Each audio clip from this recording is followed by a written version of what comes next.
Copy editor Lee, who has an idealist view of romance, gets paired with her grumpy co-worker Mark to uncover a Christmas mystery in a French village. As they try to adapt to each other's styles of reporting, more surprises are in store for them. While reciting a story from her childhood days about a charming French village during Christmas, Lee imagines herself as the hardworking heroine who dreams about the kind of love that's seen in fairy tales. She spots her perfect man, who is a doctor and rides horses. She locks eyes with him in a crowded market and instantly knows he's the one. Her mother, Vera, brings her back to reality and reminds her that she's not going to find her perfect man in a story. She has a few suggestions in mind about men Lee might be interested in, but she hasn't felt anything special with them. She is patient about finding her true love and doesn't want to settle for anything less, especially after listening to stories about how her parents met in a magical way. After her father passed away when she was young, her mother continued telling her these stories. Vera gets distracted with a Christmas ornament, but Lee's focus is on finding a simple jewelry box, exactly like the one her father gave her when she was young. The store manager is impressed with her choice, since they just got the box from France, and it used to play a melody. It's broken now, but is at least 50 years old. It's perfect for Lee, and she buys it, along with the ornament to gift to a little girl in the shop.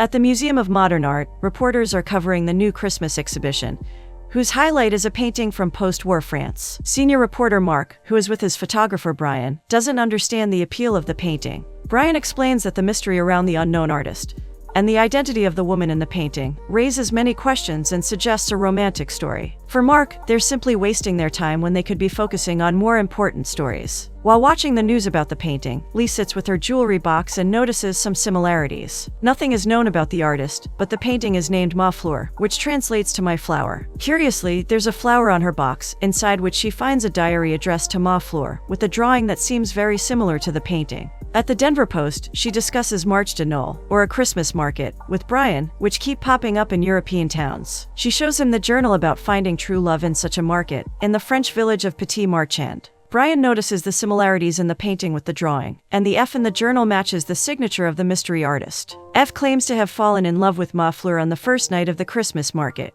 There's also a popular legend around town of people meeting their soulmates in the market. The journal explains that they found true love, but Ma Fleur's parents didn't approve, so they met at the market every night of the week, after which he proposed and they decided to elope. After that, there's no clear ending to the story, since the last few pages are missing. Brian knows this story is perfect for their paper, but Lee doesn't feel confident enough to pitch the idea, since she's just a copy editor, and not a journalist yet. She hasn't submitted any writing samples till now, and is waiting for the perfect moment. Brian thinks she's passionate and driven enough to submit her first piece of writing, and wants her to seize the opportunity. Mark comes in, being his usual gloomy self, and asks if she proofread his article. She tries to explain his mistakes so he doesn't make them again, but he has no interest in listening to her, and is confident that she already fixed it. Lee, like everyone else, calls him Moody Mark, and doesn't understand why he doesn't care about his own writing. Their boss Samantha calls them for a meeting, since they don't have a working annual holiday headliner yet, and she wants new ideas. Someone suggests a soup kitchen story, but she doesn't think there's any heart in that, and wants something more exciting and dramatic for the holidays. Since this story will be their biggest seller, she wants it to be perfect. When no one has better ideas, Brian informs Samantha about Lee finding the painter's diary. Since she's put on the spot, and Samantha seems interested, Lee passionately starts pitching the idea of Christmas bringing people together. Her story is set in the French village in 1959, when forbidden love blossomed into a painting that inspires people decades later. Since this involves romance, a missing couple, and a Christmas mystery everyone will be curious about, Samantha thinks it's perfect, and asks Mark to prepare for a trip to France. He isn't too happy about being assigned a puff piece after he has covered refugee camps, but this is a very important article, and he's the only senior reporter available who has experience of covering stories overseas. Lee finally gets the courage to ask her boss to write this piece, but since she hasn't ever written for them yet, she can't trust her with a big story like this. But when Lee offers to fly herself out to France and pursue the story with utmost dedication, Samantha agrees to let her join Mark to write it together. Lee is nervous about what to pack, since she has never left the country before, but Vera is just happy she finally took an opportunity she deserves. She also hopes that Lee will find someone she can invite to their Christmas dinner this time.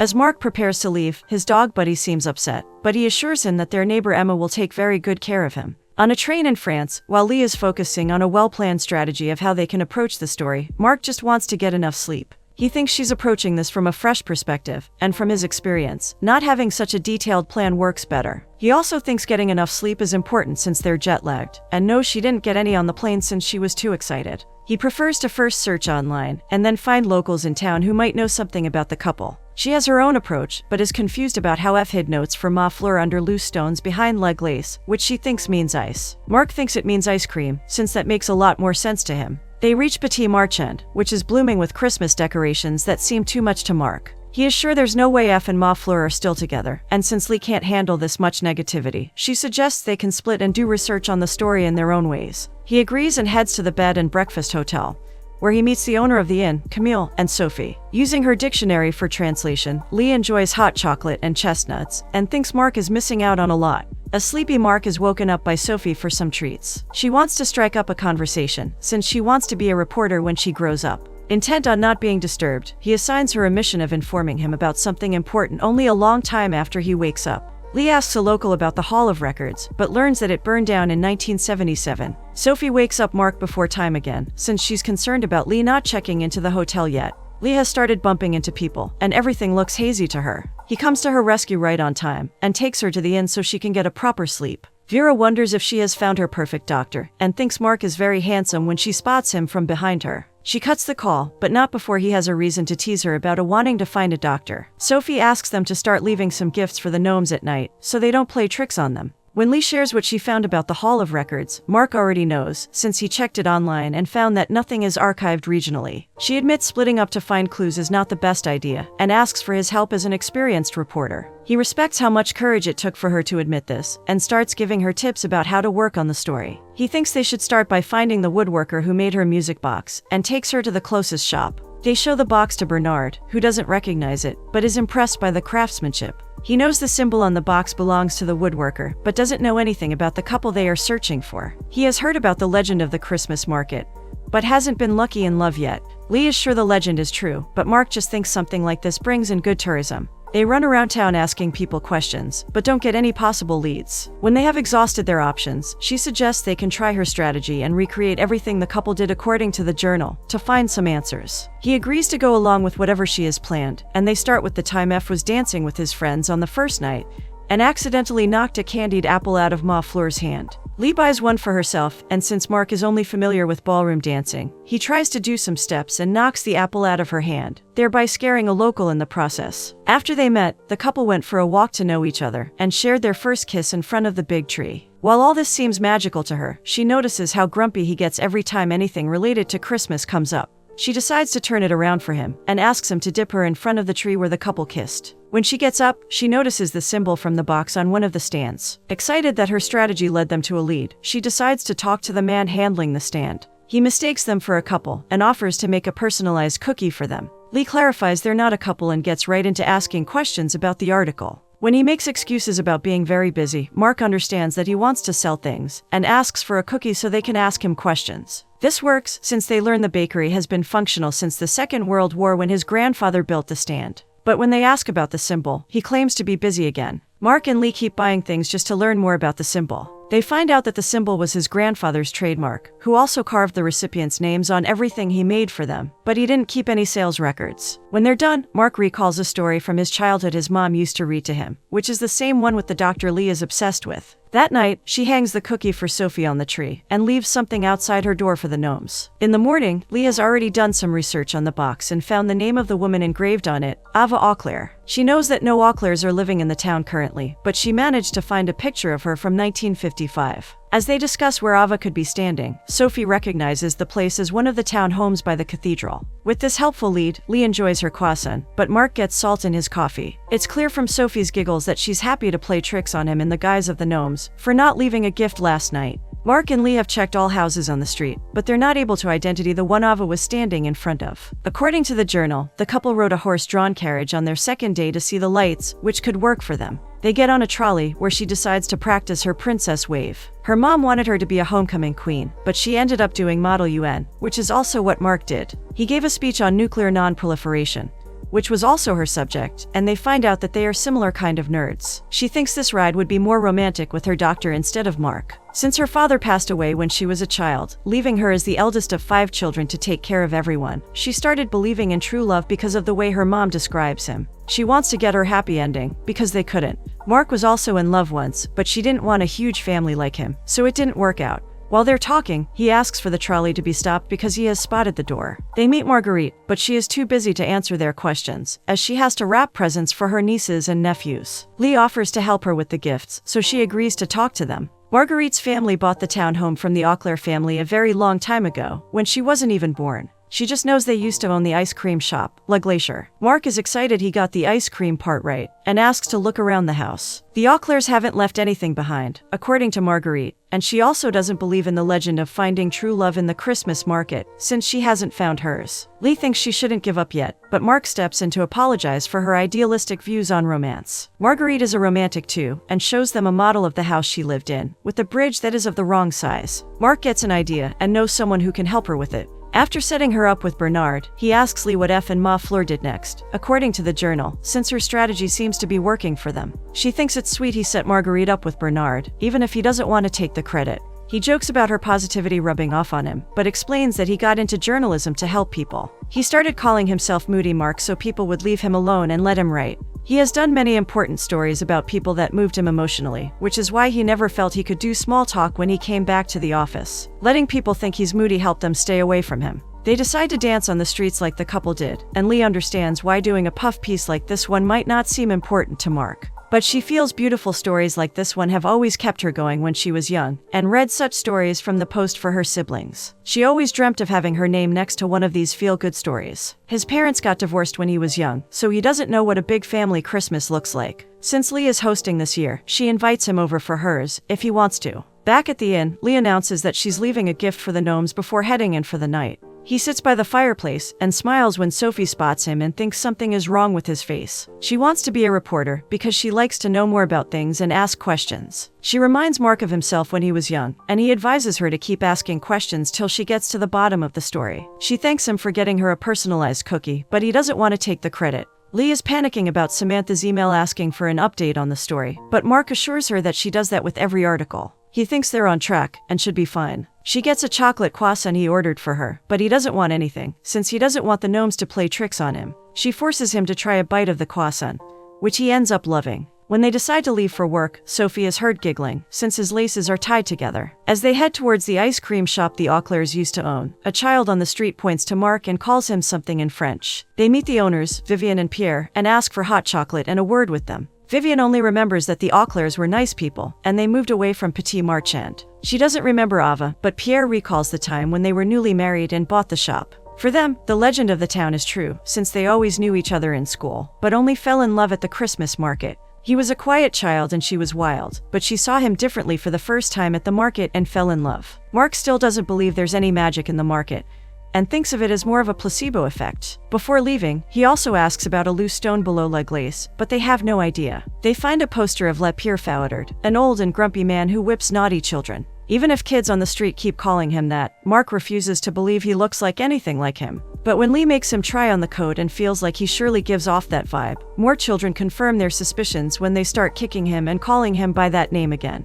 Lee saves him from the children and brings him outside the cathedral, where F proposed to Ma Fleur after 3 days. The couple rode the carousel to celebrate their engagement after this, but Lee wants to skip it, which he doesn't buy since she has made him do all activities. She admits she suffers from motion sickness and doesn't love horses, but he convinces her to try it this time. After this, they reach the ornament stand, as F gave Ma Fleur an ornament as a placeholder till he could get a ring. Lee finds an ornament that reminds her of her mom. As children, Vera made the kids go to thrift stores to make things. Lee used to think she's encouraging them to be creative, when Vera was just trying to make ends meet. Mark is very touched by this story, and buys the ornament for her mom, along with something for the gnomes so they're nicer to him. He fiddles with the music box, but can't find anything. This time, he keeps out the gift for the gnomes, and gets cookies in return when he wakes up. He's wearing his festive scarf when he meets Lee, so the kids stop thinking of him as an evil man. They're outside the cathedral, where the couple decided to meet at midnight to exchange vows before running away. But the journal ends there, so their clues have to be somewhere in the cathedral. Lee is in awe of how beautiful everything is, and even Mark admits that despite him doubting her from the start, her strategies have shown results. She knows something there can help them break the story, and asks him to check the meaning of La Glace in the dictionary. He knows it means ice cream, but finds out that it also means ice and mirror. When they look at the mirror, they know their clue might be hidden under it.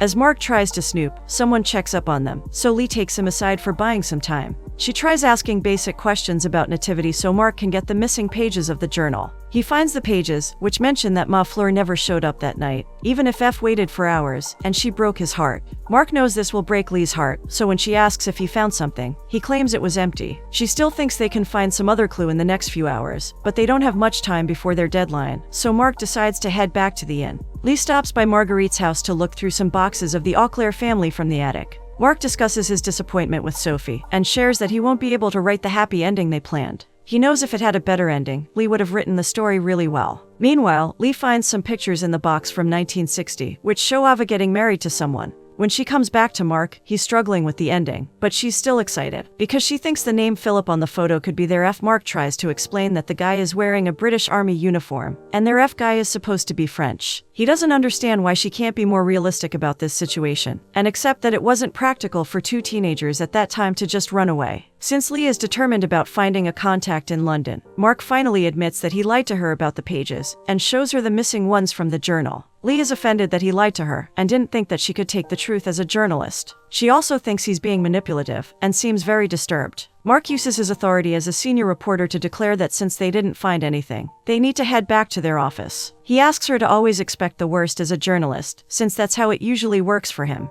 While packing, Mark notices too many gnomes in his room, who seem to be staring at him, and Sophie's voice telling him to try and find his happy ending. She then reveals that she was working as the gnomes the whole time, and Mark pretends to be surprised. She has noticed that Mark is a lot happier when he's with Lee, and they make a good team, which even he has to admit. He thinks Sophie will be a great reporter, and knows an editor in Paris he can get her an internship with when she grows up. When he looks back, he doesn't understand how Sophie moved the music box when he wasn't paying attention. Sophie hasn't done anything, and thinks it's a miracle from the actual gnomes, who are trying to tell him something. Lee feels disappointed while talking to her mom, and thinks she has failed with the couple and the perfect love story. Vera finally admits that she hasn't been entirely honest about her own love story, which Lee keeps taking as an example. She wanted her children to remember their father as a larger-than-life character, but in reality, they had their own problems, and fought like every normal couple. But Vera thinks it's important that despite all their problems, all the good and bad memories are still with her, because it's better to have something real than a fairy tale. Lee finally realizes the truth, and runs towards the inn to find something real. When she enters, the gnomes lead her to the Christmas tree, where she finds the music box with the Lee and Mark cookie on it. Mark apologizes for being so tough on her, and admits that without her being such a good reporter, they wouldn't have gotten so far with the story. He thinks the job has made him very moody over the years, but for the first time in a long time, he felt very happy this week working with her. He thanks her for helping him get rid of moody Mark for good. Lee thanks him too, for teaching her everything about being a good reporter, and admits that she shouldn't have spent so much time running after something ideal, and instead focused on the real things in front of her. They're sad the story didn't work out the way they planned, but he reminds her of something a wise gnome told him, of a story not being over till you decide it is. He plays the music in the box, since he had Bernard fix it for her. Something takes over Lee when she listens to it, and she finally knows who the painter is. In her article for the Post, Lee reveals the identity of the painter, who now plays music on the streets of the Christmas market in Petit Marchand. Their journey of finding the painter didn't go as planned, but they found the mysterious F, or Francois Renard, whose plan to elope with Ava failed, since she stood him up. So he tossed his journal, the music box and the painting in the snow that night, which found their way to the world decades later. Even if he didn't get his first love, he got his happy ending with a sculptor visiting La Marche, Céline, whose passion for art turned into a deeper love. In a way, even if it didn't work like a fairy tale, something real worked out for him in the Christmas market. Mark feels badly to not getting her happy ending, but she thinks it's better now, since it's real. They share their first kiss right there in the market. Even if Lee didn't get what she expected, she ended up with Mark attending her Christmas dinner, and her name on the lead story for the Post. Her story ends with Mark bringing her the candied apple in the Christmas market, and them feeling happy with each other.